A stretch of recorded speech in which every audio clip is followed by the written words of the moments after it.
W.F. Howells presents an unabridged recording of Victorian Tales of the Weird by Nick Rennison, narrated by Jonathan Keeble and Joan Walker.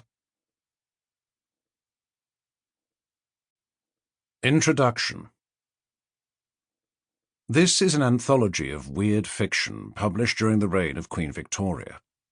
What exactly is meant by weird fiction? The American critic S.T. Joshi in The Weird Tale, his study of writers such as Algernon Blackwood, Lord Dunsany, and Arthur Machen, acknowledged how much the concept escaped easy description, and ventured to assert that any definition of it may be impossible. Plenty of people over the years have nonetheless attempted one. The horror writer H.P. Lovecraft, for example, provided his own idiosyncratic version in his 1927 essay, Supernatural Horror in Literature.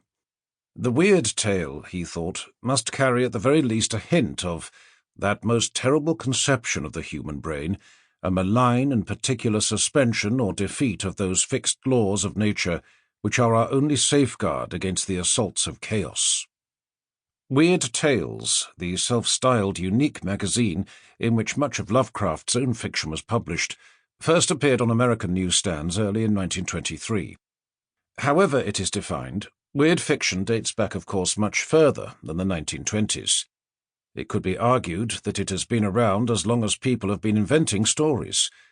Ancient Greek and Roman literature contains material that could be described as weird. The ironically titled A True Story by the satirist Lucian of Samosata, written in the 2nd century A.D., includes a voyage to the moon, an island made of cheese, and a 200-mile-long whale whose belly is home to a variety of fish people.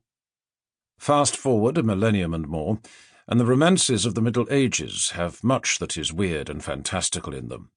Sir Gawain and the Green Knight, for instance, written by an anonymous English author in the 14th century, begins in the court of King Arthur, where Gawain decapitates a green giant, who promptly picks up his head, mounts his green horse, and rides away. In the 18th century, Gothic fiction was enormously popular with readers. In The Castle of Otranto by Horace Walpole from 1764, giants, ghosts, and walking skeletons put in appearances. 30 years later, supernatural terrors regularly threaten Emily St. Aubert, the heroine of Anne Radcliffe's The Mysteries of Udolpho, although, perhaps disappointingly, most of them turn out to have a natural explanation. The Gothic influence stretched well into the following century, the genre still popular enough to attract Jane Austen's satirical attention in Northanger Abbey. That most famous of all horror novels. Sample complete. Ready to continue?